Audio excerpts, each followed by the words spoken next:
Então vamos lá, então na aula de hoje nós vamos falar sobre Spanning Tree Protocol, STP.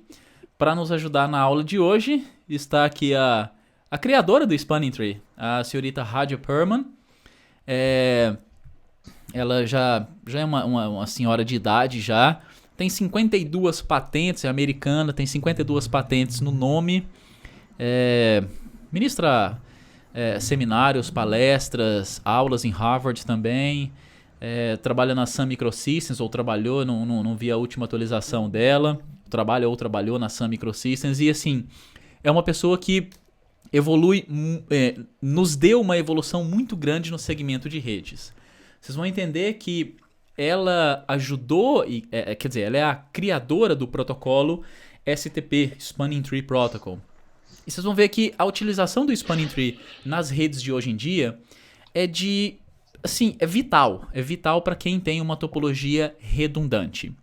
O Spanning Tree, ele não é um protocolo extremamente simples de se entender. Desculpa, extremamente simples de se entender, porque ele... Só fechem o áudio para mim, por favor, pessoal, tem um ruído de fundo. Porque ele tem vários nomes e ele tem uma eleição, um processo de eleição um pouco extenso. Mas eu vou pegar um desenho aqui bem básico e nós vamos entender como que ele funciona e depois vou mostrar alguns comandos no switch de verificação do Spanning Tree. Então a história mais ou menos é a seguinte. Eu peguei aqui 3 switches e desses 3 switches, deixa eu só colocar uma tela branca aqui no meio para não desenhar em cima daquela lá. E desses 3 switches, nós vamos simular que nós temos um PC aqui, que é o PCA, conectado ao switch 1. Esse daqui é o switch 2 e esse daqui é o switch 3. E a conexão entre os switches ela é dada da seguinte forma. Switch 1 conectado ao switch 2 e o switch 1 conectado ao switch 3. Ainda está com ruído na sala, pessoal. Verifiquem se está no mudo, por favor, o seu áudio. Obrigado. Então, os switches estão conectados. Quer dizer o quê? Que se o PCA ele tem a necessidade de fazer uma comunicação com o PC C ou com o PC B, ele consegue sem problema algum, porque os switches estão conectados. Só que o grande problema dessa topologia é se ocorrer o rompimento de um cabo, ou, por exemplo, essa desconexão do switch 1 para o switch 2. Quer dizer que a comunicação do PCA com o PC B e do PC C com o PC B, ela não existe. Só que isso já foi resolvido há vários anos atrás, que pensaram o quê? Fácil. Para que essa indisponibilidade nunca aconteça, crie uma conexão redundante entre o switch 3 e o switch 2.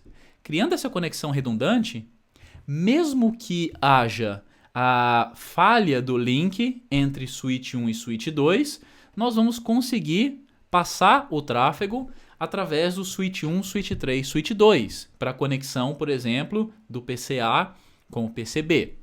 Então, até aí, a vida funciona muito bem, tudo maravilhoso, mas se colocar isso daqui na prática, ele não vai funcionar dessa forma.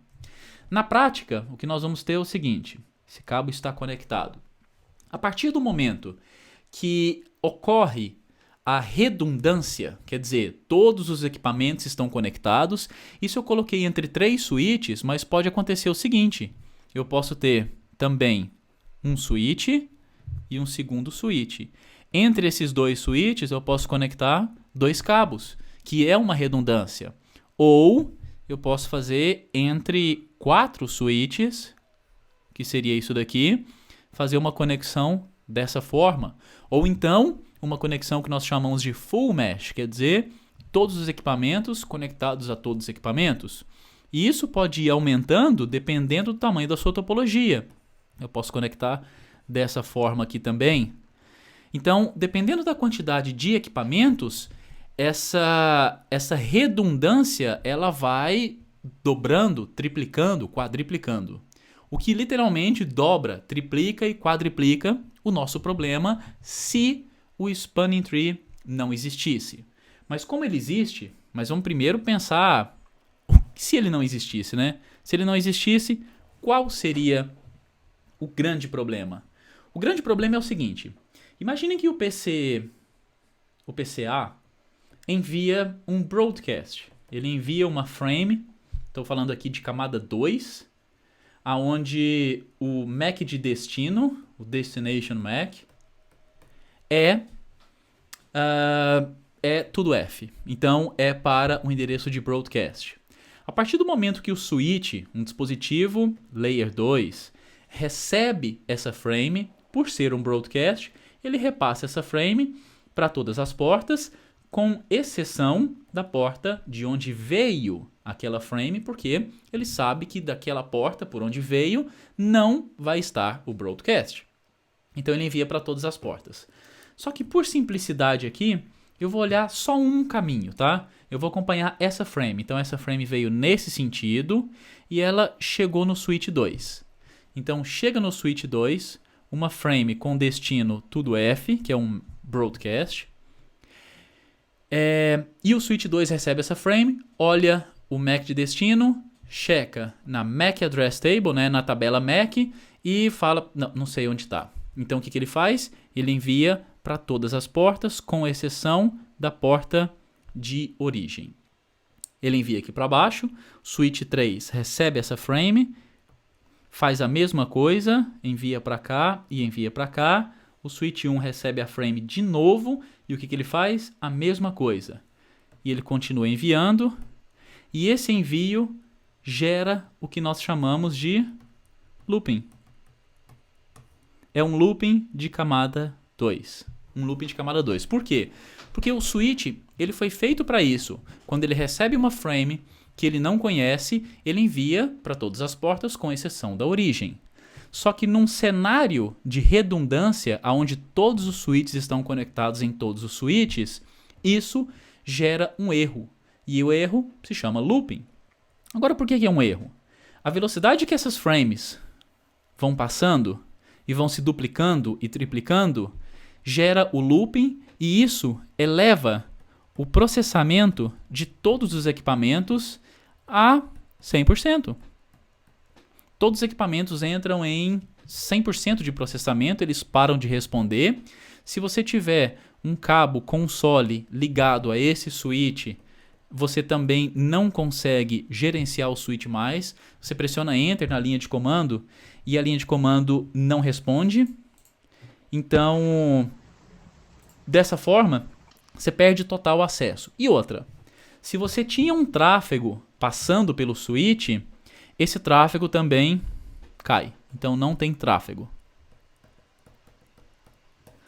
Não tem tráfego. Quer dizer, a sua rede parou. Ela entrou em colapso. Para você identificar isso, é muito fácil. Olhando nos LEDs do switch, né, em todas as portas do switch que estão conectadas vão estar piscando muito rápido, mas muito rápido mesmo.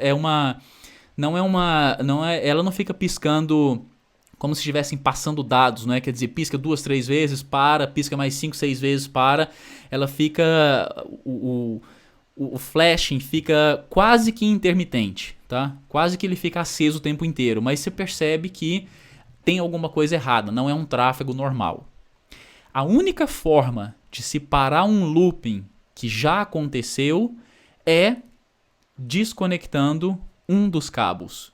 É na parte física mesmo. Agora, por que na parte física? E se eu der um shutdown em uma interface e cortar aquela interface? Bom, resolveria. Mas o problema é que o switch está a 100% de processamento, ele não responde mais à linha de comando. Se você estiver fazendo acesso remoto, você não tem tráfego, então você não consegue chegar via Telnet ou SSH no equipamento. Se você conectar o cabo console, ele não responde à porta console, porque ele tem outras coisas mais importantes para fazer, para falar a verdade, que é enviar e receber as frames, que está consumindo 100% de processamento. Então, a gente vai ter que cair para uma solução de camada 1. E a solução de camada 1 agora é desconectar o cabo. Então, nós desconectamos um dos cabos, pode ser do switch 1, pode ser o do switch 1 para o 3, ou pode ser do switch 1 para o 2. A partir do momento que você desconecta o cabo, o looping cessa e você vai começar a entender por que esse looping aconteceu. Aí muita gente pode pensar, desconectar o cabo é muito drástico, não é não? Mas espera aí, sua rede já está parada. Não tem tráfego, não tem nada, se você enviar um ping na sua topologia, esse ping não responde. Por quê? Porque está tudo congestionado. Então, vamos para a desconexão de cabo.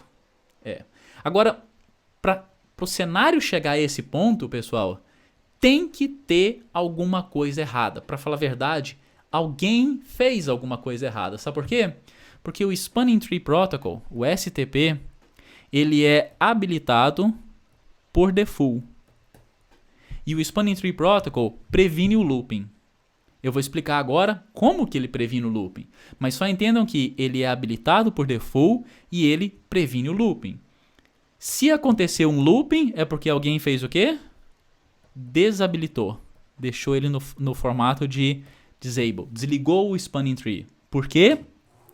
Existem várias razões sem fundamento, mas que infelizmente são utilizadas pelos engenheiros mais antigos, tá? E eu vou comentar isso mais no meio da explicação, porque que algumas pessoas ainda acham que desabilitar o Spanning Tree pode melhorar o tráfego na rede, porque o Spanning Tree ele manda algumas mensagens que alguns engenheiros sem conhecimento entendem que essas mensagens consumem banda, mas não consumem banda. Eu já vi topologias, parece até estranho, mas eu já vi topologias onde o Spanning Tree não está habilitado e a resposta que me deram foi essa: não, o Spanning Tree ele consome muita banda.